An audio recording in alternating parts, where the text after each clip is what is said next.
Why do you always wear black? I wear black because I am in mourning for my life. I am unhappy. The show will begin soon. Yes. Nina is acting in Treplov's play. They love one another. There's no ground on which your soul and mine can meet. I love you. Too restless to stay at home, I tramp here every day, only to be met by your indifference. I'm touched by your affections, but I cannot return them.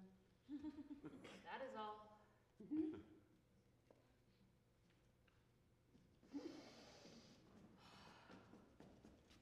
Will you take some?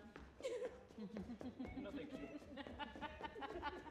For some reason, my dear boy, country life just doesn't seem to suit me. Ugh, I am sure I will never get used to it. Last night, I slept 11 hours. And when I woke, it felt as though my brain was stuck to my skull. I overslept. And yet, I dozed off after dinner. Oh, it is like a nightmare. I have no doubt that you should live in town. Oh, you'll be called when the play begins, my friends. But you must not stay here. Go away, please. But be back again in 10 minutes. Just like a real theater. Of course, the whole effect will be ruined if Nina is late. She should be here now, but her father and stepmother watch her so closely. It's like stealing her away from a prison to get her away from home. Your hair is all on end. Shouldn't you have it trimmed? Why is my sister out of temper? Why? Because she is jealous and bored. She is furious that Nina is going to be successful on this little stage. The idea that your mother dislikes your play is in your head, and the thought of it has disturbed you. Calm down. Your mother adores you. She doesn't love me, and why should she? She likes life, and I am already 25 years old, a sufficient reminder to her that she is no longer young. She also knows I despise the modern theater. She adores it, but to me, the theater is a vehicle for convention and prejudice. When the curtain rises on people in the act of eating, drinking, walking, loving, wearing their coats, we must attempt to extract a moral from their insipid talk. When playwrights give us under 1,000 different guises the same old stuff, I must run from it. But we cannot survive without the theater. Well, we must invent new forms of theater. If we can't do that, it's better not to have it at all. I love my mother, but I think she leads a stupid life. Plain human ego sometimes speaks in my heart, and I regret my mother is a famous actress. When the celebrities that frequent her drawing room happen to notice me at all, I know they do so only to measure my insignificance. I can read their thoughts, and I suffer the humiliation. By the way, what is Trigorin like? I cannot understand him. He is always so silent. Trigorin is clever, simple, well-mannered, a little melancholic, in disposition. He's highly praised for someone under 40. As for his books, well, how can I put that? If you've read real literature, you will not enjoy Trigorin. When I was younger, I passionately desired two things: to marry and to become an author. I achieved neither. It must be nice, even to be an insignificant author. Oh, I hear footsteps. Even the sound of her footsteps is music to me. I'm madly happy. Am I late? No. How I hurried to get here, how I urged my horse to go faster and faster. I am so glad to see you. Oh, my dear, your eyes look as though they've been crying. Oh, you mustn't do that. It is nothing, nothing. As a matter of fact, it is time for the play to begin. I will call the audience. Oh, and let me go get them.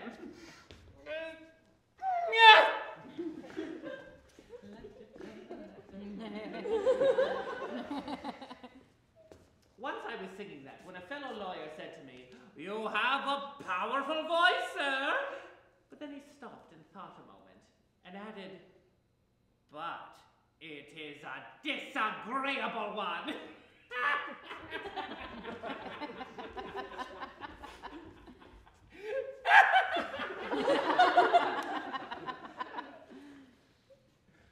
My father and his wife will never let me come here. They call this place Bohemia and are afraid I'll become an actress. But this lake attracts me as it does the gulls. My heart is full of you. We are alone.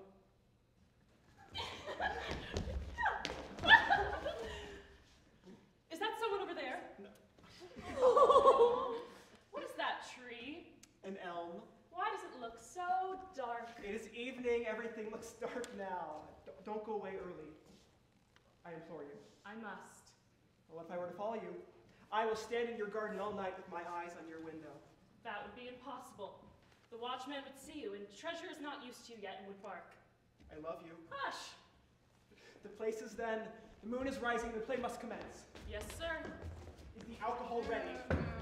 Is the soul ready? Everything is ready. Are you nervous? Yes. Very. I'm not so much afraid of your mother as I am of Trigorin. I'm ashamed and terrified to act before him. He is so famous. Is he young? Yes. What beautiful stories he writes. I haven't read them, so I can't say. Your play is very hard to act in. There are no living characters in it. Living characters. Life must be represented as it, not as it is, but as it should be, as it appears in my dreams. And there's so little action, it seems more like a recitation. I think love should be in every play.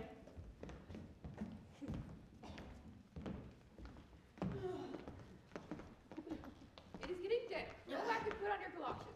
I am quite warm. You'll never take care of yourself, and you're quite obstinate about it. And yet you are a doctor who knows very well that damp air is bad for you. You like to see me suffer. That's what it is. You sat out on the terrace all yesterday evening on purpose. You were so enchanted by the conversation of Madame Arkadina that you didn't even notice the cold. Confess that you admire her. I am 55 years old. That is not old for a man. You have kept your looks magnificently. Women still like you. What are you trying to tell me?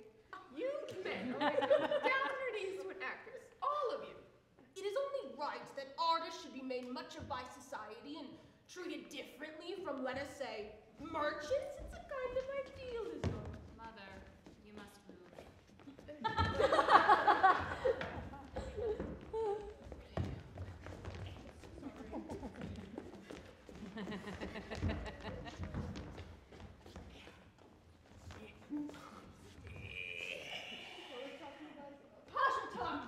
Now there was an actor. The stage is not what it once was, where once great oaks grew now but stumps remain. Well, it is true there are a few dazzling geniuses these days, but on the other hand, the average of acting is much higher. Am I wrong? I cannot agree. Okay. However, that doesn't matter. When will the play begin, my dear boy? In a moment, I must ask you to have patience. Ladies and gentlemen, the play is about to begin. I shall commence. Oh, ye time-honored ancient mists that drive at night across the surface of this lake, blind you our eyes with sleep, and show us that which will be in twice 10,000 years. There won't be anything in twice 10,000 years. And let them now show us this nothingness. Yes, let them. We are asleep.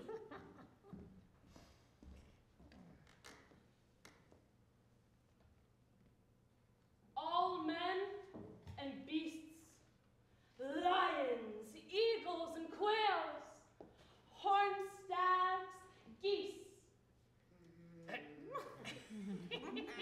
and spiders, silent fishes that inhabit the waves, and creatures invisible to the eye. In one word, all life, all life, all life, completing the dreary round of has died out at last, and the unhappy moon lights her lamp in vain. All is cold, cold. All is void, void, void. All is terrible, terrible. What decadent rubbish is this? Mother! I am alone. Once in 100 years, my lips are open. My voice echoes mournfully across the desert earth, and no one hears it. And you, poor lights of the marsh, you do not hear me. Satan, father of eternal matter, has ordered you to shift and change forever. Only one thing is not hidden from me. In my fierce and obstinate battle with Satan, I am destined to be victorious in the end. Until that hour. Oh, horror! Horror! Horror! Satan, my mighty foe advances. I see his dread and lurid eyes. I smell sulfur. Put that on purpose. Yes! He longs for a man. You have taken off your hat again. Put it on. You will catch cold. Taking off his hat to father. Enough of this! Here's an end to the performance. Down with the curtain. What? The curtain! Down with it! Oh, my. I'm sorry. I forgot that only a select few might write plays and act in them. I have infringed upon a monopoly. What is wrong with him? You must not treat youthful egoism so roughly, sister. What did I say to him? You hurt his feelings. Now, it appears that he has produced a masterpiece, if you please. I suppose it was not to amuse us at all, but in showing us this, he has arranged the performance and fumigated with the smell of sulfur to demonstrate how plays should be written and what is worth acting. I'm tired of him. No one can stand his constant thrusts and sallies. He's an egotistic boy. He had hoped to bring you pleasure. Is that so? I noticed, though, that he did not choose an ordinary play, but forced his decadent trash on us. I'm willing to listen to any raving, so long as it is not meant seriously. But in showing us this, he pretended to show us a new form of art and inaugurating a new era. In my opinion, there was nothing new about it.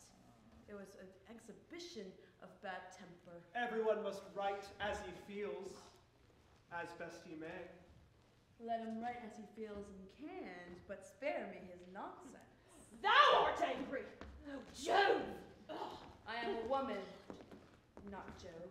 And I'm only angry about seeing a young man foolishly wasting his time. I did not mean to hurt him. No one has any ground for separating life from matter. For the spirit may well consist of the union of material atoms. Someday, you should write a play and put on stage the life of a schoolmaster. It is a hard, hard life. I agree with you. But let us not talk about plays or atoms now. 10 or 15 years ago, we had singing and music on this lake almost all night. There are 6 houses on its shores. all was music and laughter and such romance. Oh, the young star and idol of those days was this man here, Dr. Eugene Dorn. He is fascinating now and was irresistible then. But my conscience begins to prick me. Why did I hurt my poor boy? Constantine!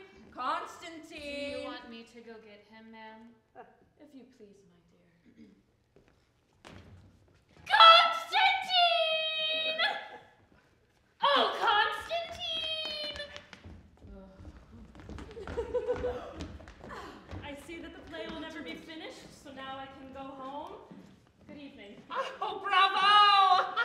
Bravo! Bravo! Bravo! We were quite charmed by your acting. With your looks and such a lovely voice, it is a crime to hide yourself in the country. You must be very talented. It is your duty to go on the stage, do you hear me? It is the dream of my life, which will never come true. Oh, who knows? Perhaps it will. But let me introduce you to Monsieur Boris Trigorin. I am delighted to meet you. I have read all your books. Don't be afraid of him, dear. He's a simple, good-natured soul, even though he is a celebrity. It was a curious play, wasn't it? Yes, I couldn't understand a word, but I watched it with great pleasure because you acted with such sincerity, and the setting was beautiful. There must be a lot of fish in this lake. Yes, there are. I love fishing. I can imagine nothing pleasanter than to sit on a lake shore in the evening, one's eyes on a floating cork. Why, I should think that for one who has tasted the joys of creation, no other pleasure could exist. Don't talk like that. He always begins to flounder when people say nice things to him. I must go. Goodbye. Where to? Where must you go so early? My father is waiting for me. Oh, how cruel he really is. Well, then I suppose we can't keep you, but it is very hard indeed to let you go. If only you knew how hard it is for me to leave you all. Somebody must see you home, my pet. No. Oh, don't go! I must. Oh, but stay just 1 hour more. I can't. An unlucky girl. They say her mother had left a whole immense fortune to her husband, and now the child is penniless because her father has willed everything already to his second wife. It is pitiful.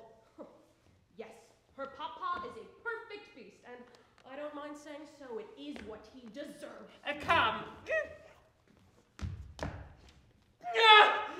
Let us go inside. The night is damp and my legs are aching. Yes, come. You act if they were turned to stone. Come, you unfortunate old man.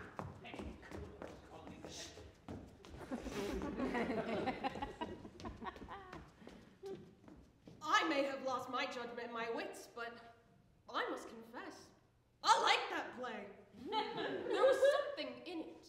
When the girl spoke of her solitude and the devil's eyes gleamed across the lake, I felt my hands shaking with excitement. It was so fresh and naive. But, here he comes. Let me say something pleasant to him. All gone already. I am here. Masha has been calling for me all over the park. Insufferable creature. Constantine, your play delighted me. It was strange, of course, and I did not hear the end, but it made a deep impression on me. You have a great deal of talent, and you must persevere in your work. How excited you are! Your eyes full of tears. Listen to me. You chose your subject in the realm of abstract thought, and you did quite right. A work of art should invariably embody some lofty idea. Only that which is seriously meant can ever be beautiful. Oh, how pale you are. So you advise me to persevere? Yes, but use your talent to express only deep and eternal truths. I beg your pardon, but where's Nina? Oh, and yet another thing. A work of art art should always have a definite object in view. You should know why you are writing, for if you follow the road of art without a goal before your eyes, you will lose yourself and your object will be your ruin. Where is Nina? She has gone home. Gone home, but what shall I do? I want to see her. I must see her. My I'm dear, going. keep quiet. Constantine, your mother is looking for you and is very uneasy. Tell her I've gone away. And for all of you, for heaven's sake, stop bothering me. Don't follow me about. Come, old chap. Don't act like this. It isn't kind at all. Goodbye, doctor. And thank you. Now, you. It is always youth when there's nothing else to be said. Oh, don't do that. It is horrid. I hear music in the house. I must go in. Wait a moment. What is the matter? Let me tell you again, I feel like talking. I do not love my father, but for some reason my heart turns to you. I feel in my soul as if I am near to you. I need your help. Help me, or I shall do something foolish and make a mockery of my life. I am at the end of my strength. What is the matter? How can I help you? I am in agony. No one can imagine how I suffer. I love Constantine! How excitable you are! And how much love there is about this lake of spells. But tell me, my child, what can I do for you? What?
Stand beside me. You are 22 and I am almost twice your age. Tell me, doctor, which one of us is the more younger looking? You are, of course. You see? Now why is that? It's because I work. My heart and mind is always busy, whereas yours never moves off the same spot. You don't live. I feel as if I have been on this earth for 1,000 years. My life trails behind me like an endless scarf. Often, I have no desire to live at all. Of course, that is foolish. One should learn to shake off such nonsense and keep oneself together. Oh, we are happy, eh? We are enjoying ourselves today, are we? Father and stepmother have gone away to Tver, and we are free for 3 whole days. I'm so happy. I belong to you now. Oh, she looks lovely. But we mustn't praise her too much. We shall spoil her. Oh. Where's Trigorin? Oh, he is fishing off the wharf.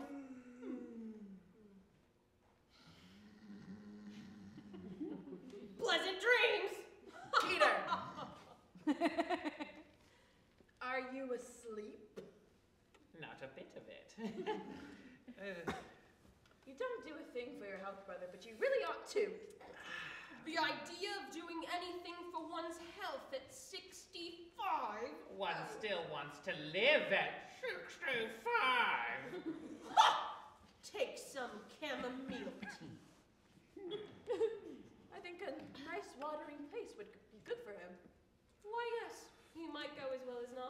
You don't understand. There's nothing to understand in this case. It is quite clear. He ought to quit smoking. Oh! What nonsense. It is not nonsense. Wine and tobacco destroy individuality. It is easy for you to condemn smoking and drinking. You have known what it is to live. But what about me? You are satiated with life. That is why you have an inclination for philosophy. But I want to live. And that is why I drink wine at dinner and smoke cigars and all. One must take life seriously. And to take a cure at 65 and regret that one did not have more pleasure in youth is... Oh, forgive my saying so. Trifling. It must be time for lunch.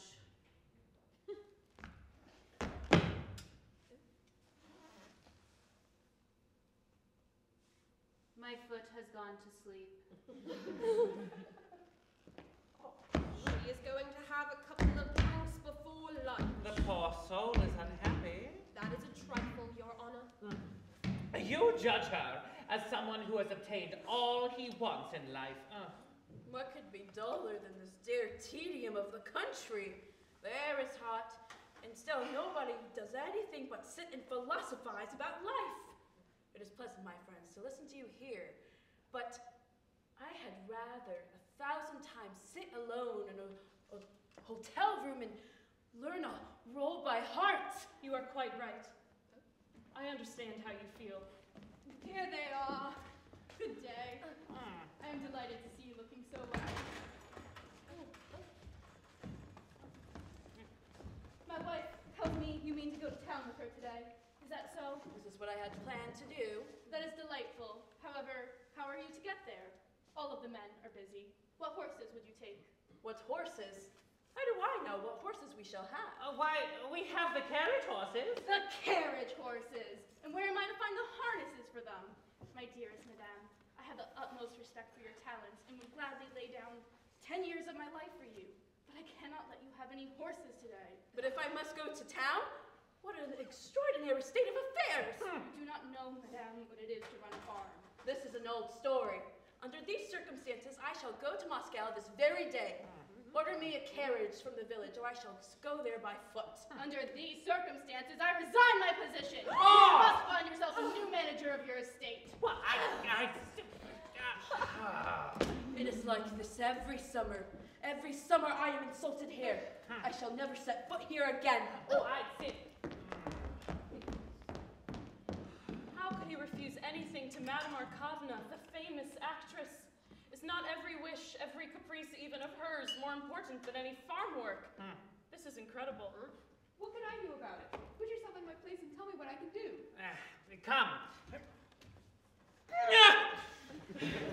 Let us go and speak to my sister and beg her not to go. That man is insufferable, a regular tyrant. How tiresome people are. Your husband deserves to be thrown out of here, neck and crop. These misunderstandings occur every day. I cannot endure his rough ways.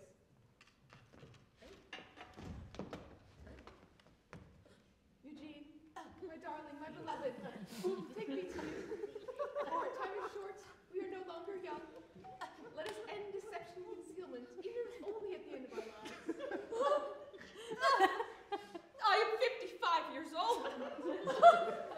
It is too late now for me to change my ways of living. I know that you refuse me because there are other women here near to you and you cannot take everybody. I understand. Excuse me. I see I'm only bothering you. No, it is all right. I am tortured by jealousy. Of course you are a doctor and cannot escape from women. I understand. How are things in there? Madame Arkadina is crying. Well, let us bring her some chamomile tea. Here's some flowers for you. Oh. Thank you. Pretty flowers. What then? You think it's flowers? How strange to see a famous actress weeping, and for such a trifle. And is it not strange, too, that a famous author should sit fishing all day? He is the idol of the public. The papers are full of him. His photograph is for sale everywhere. His works have been translated into many languages, and yet he is overjoyed if he catches a couple of minnows. I always thought famous people were distant and proud. I thought they despised the common crowd. But here I see them weeping and playing cards and flying into passions like everybody else. Are you alone? Yes.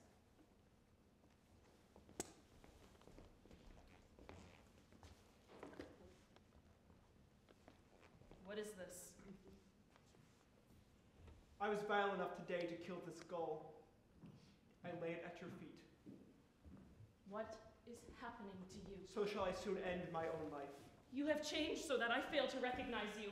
Yes, I have changed. You have failed me. Your look is cold. You do not like to have me near you.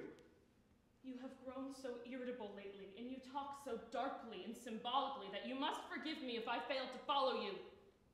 I am too simple to understand you. All this began when a play failed so dismally. A woman can never forgive failure. I have burnt the manuscript to the last page. Oh, if you can only fathom my unhappiness. Your estrangement is terrible, incredible. You say you're too simple to understand me, but what is there to understand? You disliked my play. You think me worthless and commonplace as many are. How well I understand your feelings, and that understanding to me is like a dagger in the brain. Here comes the real genius, strutting along like another Hamlet. You feel the warmth of that sun already. You smile. You melt. I shall not disturb you.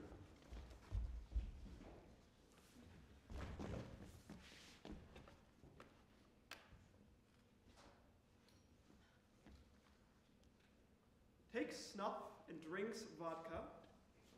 Always wears black dresses. The school teacher is in love with her. How do you do? Why, hello, Miss Nina. It seems that we are leaving here today. You and I shall probably never see each other again, and for that, I am sorry. I seldom meet young and pretty girls now. I can hardly remember what it is like to be 19. I should like to trade places with you but for an hour to find out just what sort of little person you are. And I should like to trade places with you. Why?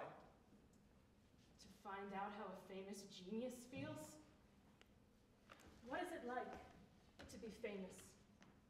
What sensations does it give you? What sensations?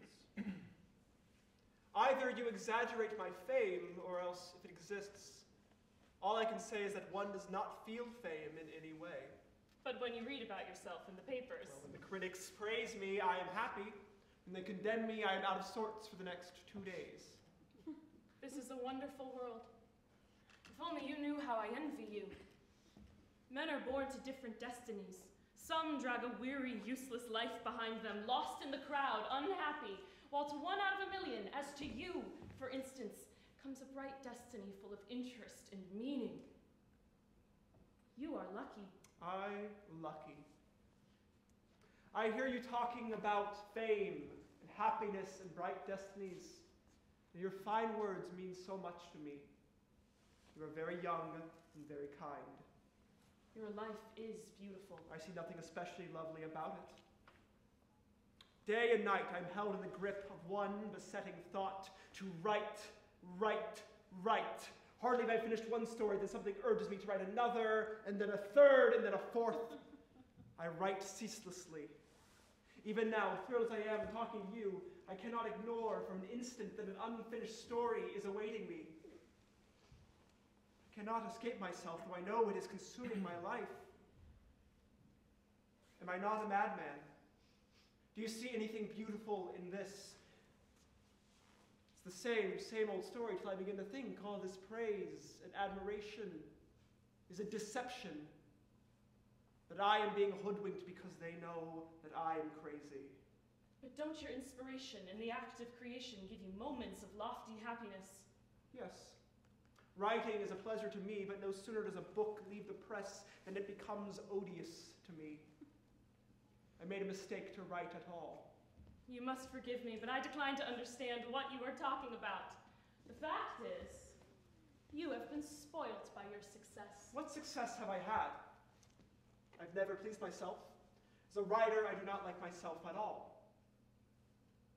I love this lake, these trees, the bright heaven. Nature's voice speaks to me and awakes a feeling of passion in my heart, and so I write on every subject. The public hounds me on all sides. And finally, I come to the conclusion that all I am fit for is to describe landscapes. Everything else I write rings abominably false. You work too hard to realize the importance of your writings. So what if you are discontented with yourself? To others, you appear a great and splendid man. If I were a writer like you, I should devote my whole life to the service of the Russian people, knowing that their welfare depended on their power to rise to the heights I had attained, and the people should send me before them in a chariot of triumph. In a chariot? Do you think I am Agamemnon? For the bliss of being a writer or an actress, I could endure want and disillusionment, the hatred of my friends, the pangs of my own dissatisfaction with myself, but I should demand in return fame, real, resounding fame. Boris? Boris! She is calling me, probably to come and pack. But I don't want to leave this place. What a blessing such beauty is. Do you see that house there, on the far shore? Yes. That was my dead mother's home. I was born there, and I have lived all my life beside this lake. I know every little island in it. It is a beautiful place to live.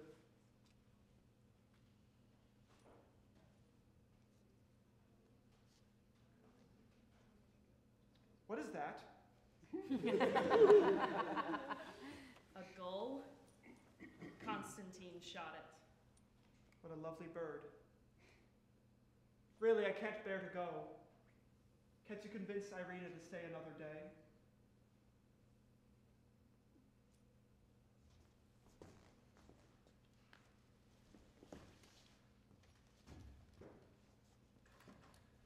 What are you writing? Nothing. Nothing. An idea for a short story. A young girl grows up on the shores of a lake as you have. She loves the lake as the gulls do. It is as happy and as free as they. Then a man chances upon that way and destroys her out of idleness, as this gull here has been destroyed. Boris? Where are you? I am coming. What do you want?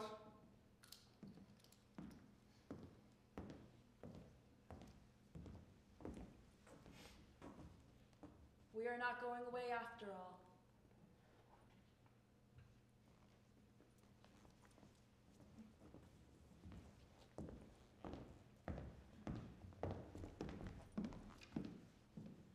It is a dream.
be useful to you someday. I tell you honestly, I should not have lived with myself if he had wounded himself fatally. But I'm courageous. I will tear this love of mine out of my heart by its roots. How will you do it? By marrying Medvedenko. The school teacher! Yes! I don't think that's necessary. Oh, if only you knew what it is to love without hope. To wait years for something that'll never happen. I will not marry for love, but love will bring new cares to deaden the memories of the past.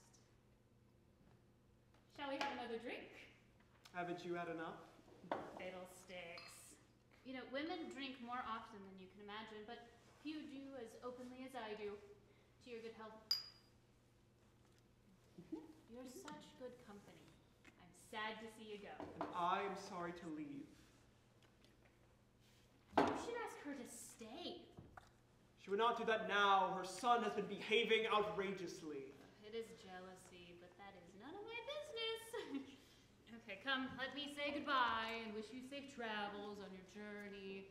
Think of me kindly in your thoughts. Oh, and send me some of your books. Make sure to write something in them. Nothing too formal, but this. To Masha, for who some unknown reason is living in this world. Bye!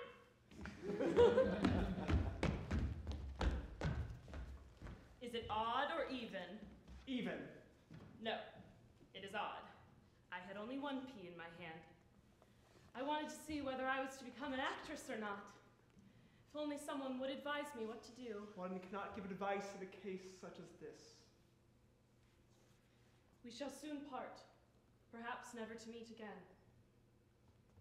Please accept this little medallion as a remembrance of me. I have had your initials engraved on it. How sweet of you. It is a lovely present. Think of me sometimes? I will never forget you. I will always remember you as you were that bright day a week ago. You wore your light dress. We talked together, and the dead seagull lay on the ground beside us. Yes, the seagull. I beg you to let me see you alone for 2 minutes before you go.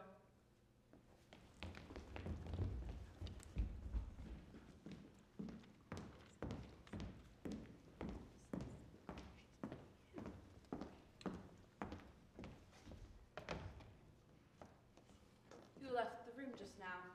Was it Nina? Yes? I think everything is packed. I am absolutely exhausted. Please change my bandage, Mother. You do it so gently. The doctor is late.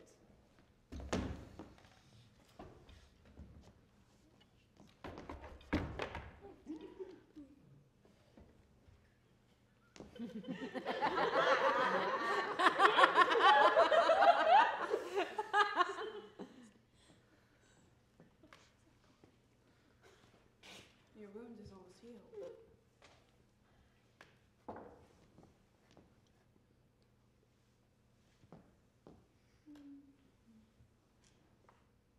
You won't be up to any more of those silly little tricks again, will you?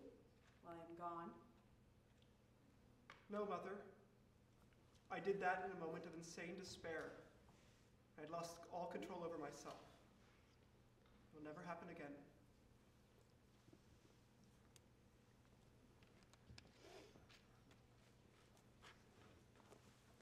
Why? Why do you let yourself be controlled by that man? You don't understand him, Constantine. He has a wonderfully noble personality. Noble personality. Here we are, almost quarreling over him, and he is probably in the garden, laughing at us at this very moment. Or else enlightening Nina's mind and trying to persuade her into thinking him a man of genius. You enjoy saying unpleasant things to me. I have the greatest respect for that man, and I must ask you not to speak ill of him in my presence. And I have no respect for him. You want me to think him a genius as you do, but I refuse to lie.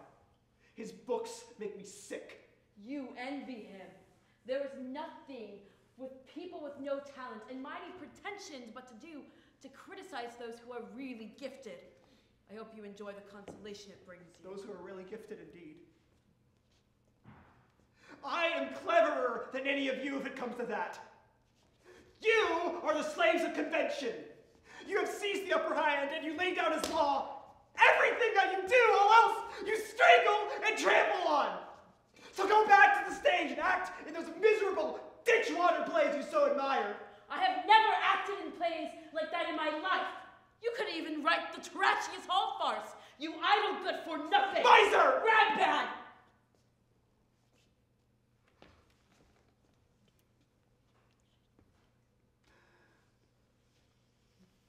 If only you could know how unhappy I am. She doesn't love me. I know I shall never be able to write. All hope has deserted me.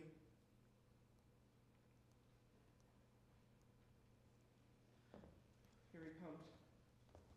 I'm going. The doctor will attend to my head.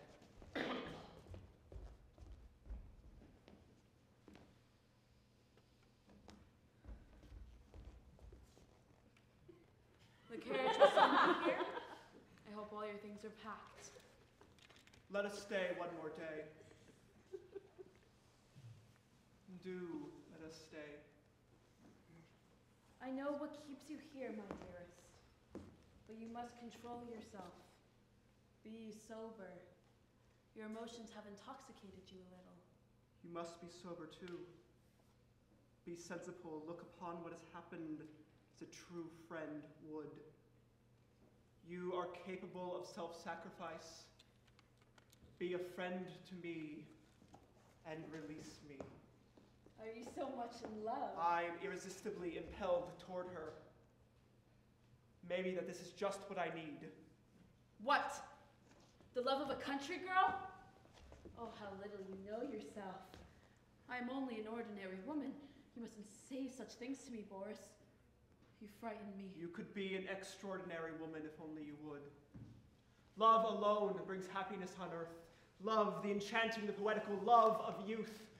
I had no time for it when I was young and struggling with want and laying siege to the literary fortress. But at last, this love has come to me. I see it beckoning. Why should I fly? Are you mad? Release me. You have all conspired together to torture me today. Am I been so old and ugly already that you could say these things about me without any shame about another woman? Oh, how little you know yourself. Oh, my splendid, my glorious friend. You were the last chapter of my life. Oh, you are my pride, my joy, my light. If you should desert me, if only for an hour, I should go mad. Oh, you're my marvel, my wonder, my king. Someone might come in. Let them come in. I am not ashamed of my love. Oh, my jewel, my despair. You want to do a foolish thing, but I shan't let you do it. You are so wise, so clever, so fresh. Do you think these words are but the instance of flattery? Do you not think that I alone tell you the truth? Look into my eyes. Look deep. Do you find lies there? No. You see that I alone know how to treasure you. I alone tell you the truth. Oh, my very dear. Will you go with me? You will. You will not forsake me. I have no will of my own. I never did. Take me. Take me away with you. As you like. Let us go together then.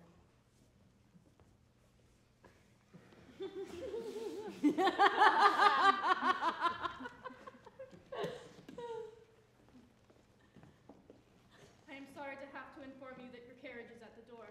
It is time, honored madame. The train leaves at 2:05. Here's some peaches for the journey. They're quite sweet ones.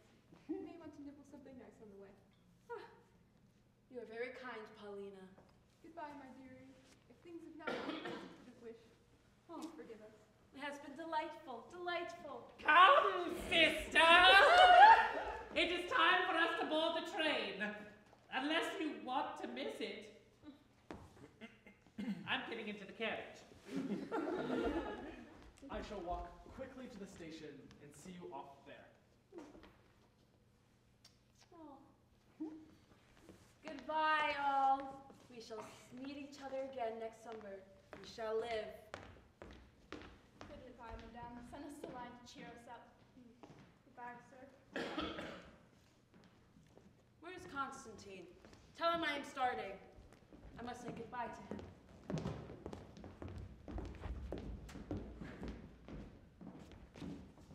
I knew we should meet again. I have come to an irrevocable decision. I am going to the stage. I am deserting my father and abandoning everything. I am beginning life anew. I am going, as you are, to Moscow. We shall meet there. Go to the Hotel Slavyansky Bazaar. Let me know as soon as you get there. I will be at the Grohosky house on Molchafaska Street. I must go. Just one more minute. A bliss to think that I shall see you again so soon. You are so beautiful. I shall see these glorious eyes again. This wonderful, ineffably tender smile. These features, their expression of angelic purity. My darling.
Dreads being left alone. This is a wild night. We've had this storm 2 days now. Waves on the lake are enormous. It's very dark in the garden.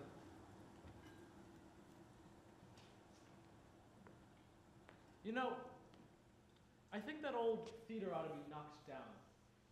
It's still standing there, naked and hideous as a skeleton, with its curtain flapping in the wind. I thought I heard a voice weeping in it as I passed there last night. What an idea. Come home with me, Masha. No, I will stay the night here. Do come, Masha. The baby must be hungry. It is a pity to leave him 3 nights without his mother. You are growing quite tiresome. You used to speak of things other than home and the baby, home and the baby. That's all I ever hear from you now. Come home, Masha. You can go home if you like. Your father won't give me a horse. Yes, he will. Just ask him. I think I shall.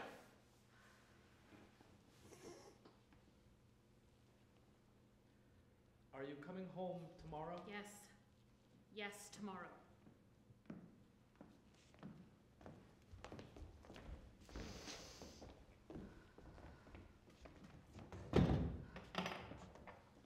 Well,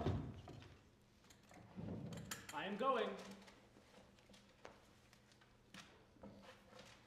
Goodbye, Masha.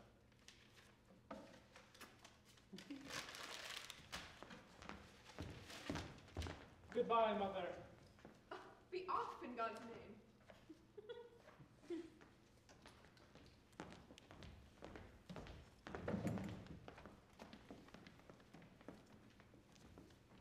No one ever dreamed, Constantine, that one day you would become a real author. The magazines pay you well for your stories. You've grown quite handsome, too. Dear, kind Constantine, be a little nicer to my Masha. Leave him alone, Mother. She's a simple child.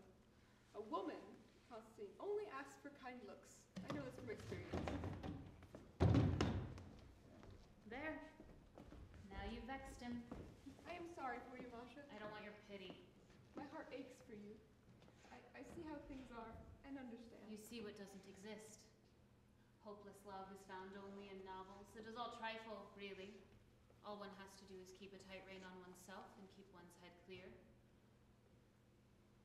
Love should be plucked from the heart the moment it arises.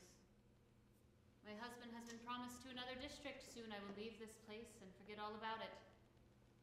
I will tear this passion of mine out of my heart.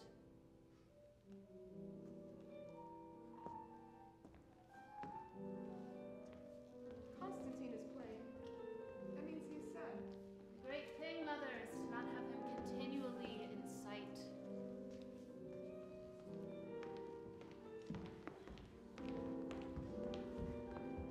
So you decided not to go home after all? How could I go home when they won't give me a horse? What I might do to never see your face again. Ah! What a lot of changes you have made here. You turned the sitting room into a library. Constantine likes to work here so he can go to the garden and meditate.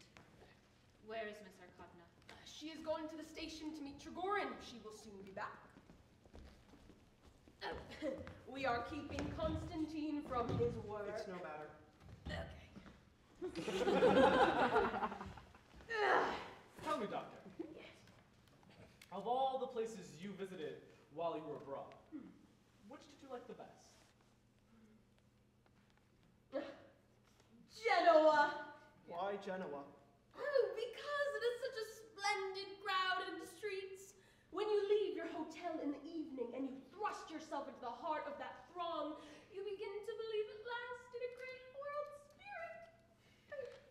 Oh, like that one in your play that Nina Zorichnaya acted. By the way, where is she now? Is she well? I believe so.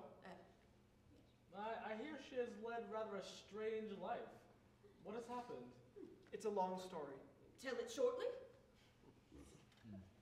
She ran away from home and joined Trigorin. You know that? Yes. She had a child that died. No. Trigorin soon tired of her, as might have been expected, and returned to his former ties. He never severed them indeed, but out of weakness of character vacillated between the two. As far as I can make out from what I've heard, Nina's domestic life has not been altogether a success. Yes. What about her acting? I believe she made an even worse failure of that. She made her debut at the Moscow Summer Theater and afterward made a tour of the country towns. At that time, I never let her out of my sight. Wherever she went, I followed. She always attempted these great and difficult parts, but her delivery was monotonous and her gestures heavy and crude. She shrieked and died well at times, but... So she really has a talent for acting. I could never make out. I believe she has. I saw her, but she refused to see me. Her servant would never admit me to her rooms. I appreciated her feelings and never insisted upon a meeting. What else should I tell you? She sometimes writes me when I've come home.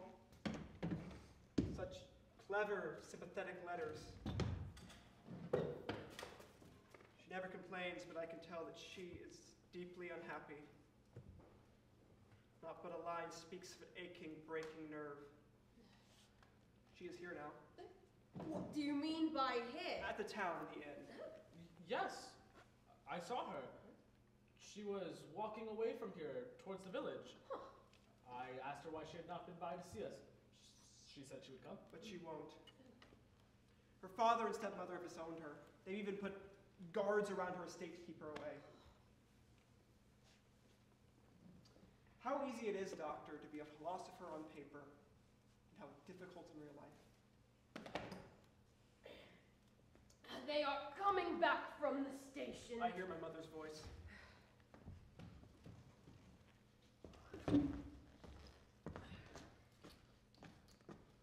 Constantine, I have great faith in you. I know there is something in you. Come, Leave your writing and come to supper. I'm not hungry. I don't want anything to eat. As you please.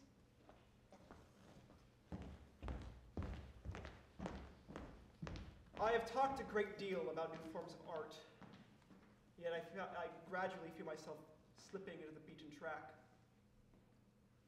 Trigorin has worked out a process for himself. Descriptions are easy for him. What was that? Who's there? I don't see anyone. Nina! Nina, it's you. I knew you would come all day. My heart has been aching for you. There's someone here. No one is here. Lock the door. Someone might come. No one will come in. I know your mother is here. Lock the door. There's no lock on this one. I shall put a chair against it. No one shall come in. Let me look at you. Have I changed much? Yes. You've grown thinner and your eyes are much larger than they were. Nina, how strange it is to see you. Why wouldn't you come to me sooner? I know you've been here for 5 days.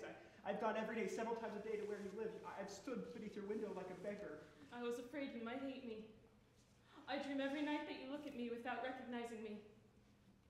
I have been wandering about on the shores of the lake ever since I have been back here, and I have often been near your house, but I have never had the courage to come inside. Oh, let us sit.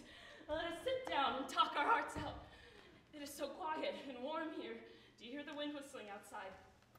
As Turgenev says, happy is he who can sit at night under the roof of his home, who has a warm corner in which to take refuge. I am the seagull. No, that is not what I was saying. What was I saying? Oh, yes, Turgenev. And God help all houseless wanderers. Nina. I went into the garden last night to see if our theater was still standing. It is. I wept there for the first time in 2 years and felt my heart grow lighter and my soul saw more clearly again. So you are an author now, and I am an actress. We have been sucked into the whirlpool, you and I. My life used to be as happy as a child's. I used to wake up singing in the morning. I loved you and dreamt of fame, but now, what is the reality? Early tomorrow morning, I must start for Eltz by train in a third-class carriage with a lot of peasants. It is a rough life. Why are you going to Eltz? I have accepted an engagement there for the winter. It is time for me to go. Nina, I have cursed you and I've hated you and I've torn your photograph. And yet I have known every moment of my life that my heart and soul were yours forever. To cease from loving you is beyond my power.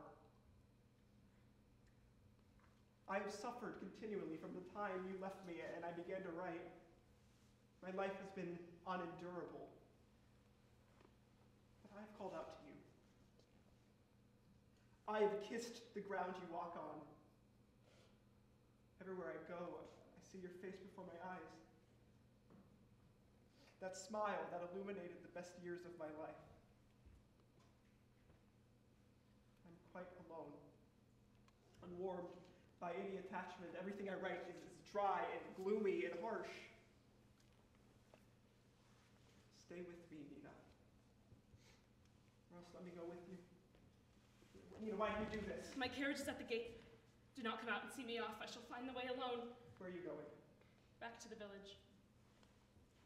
Is your mother here? Yes. My uncle fell ill on Thursday and we telegraphed her to come. Why did you say you would kiss the ground I walk on? You should kill me. I am so tired. If I could just rest. I am the seagull. No, not that. I am the actress.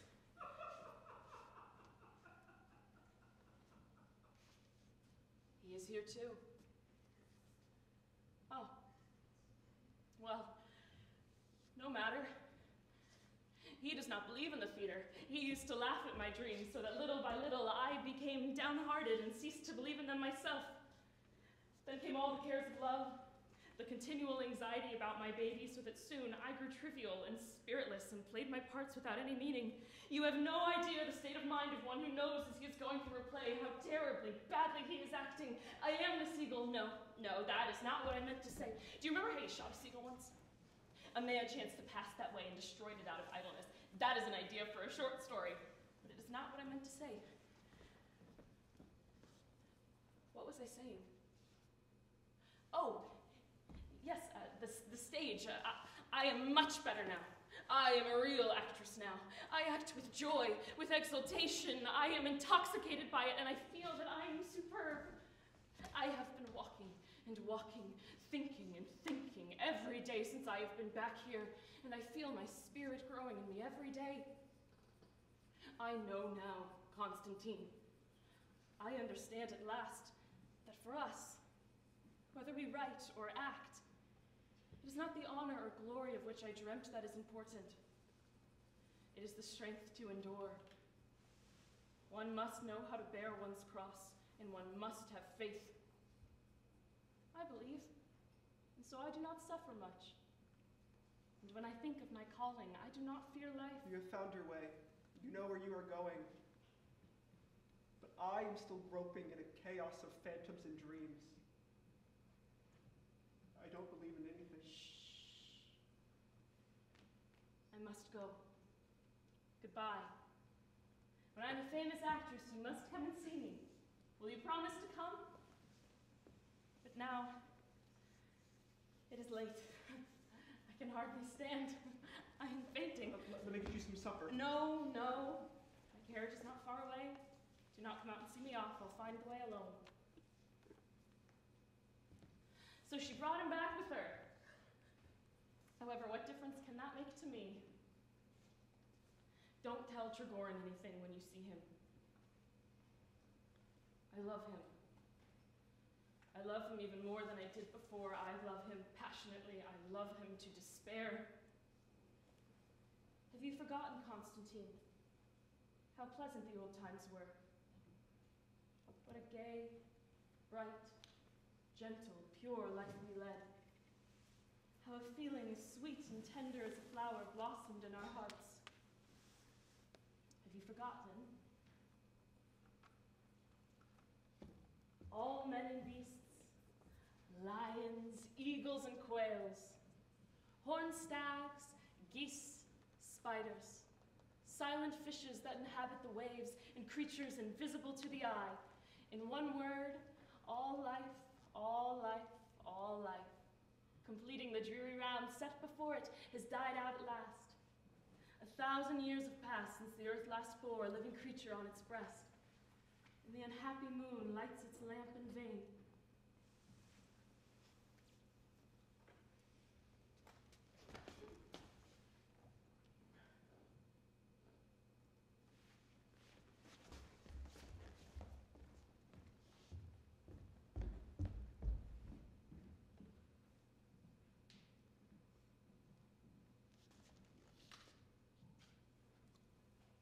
It would be a shame if she were seen in the garden. My mother would be distressed.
told me to have it done.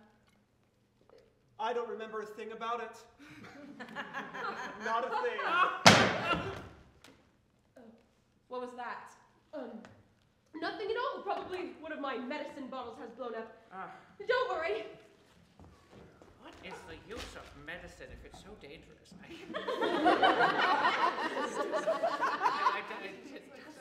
This is why I'm against inoculation. All right.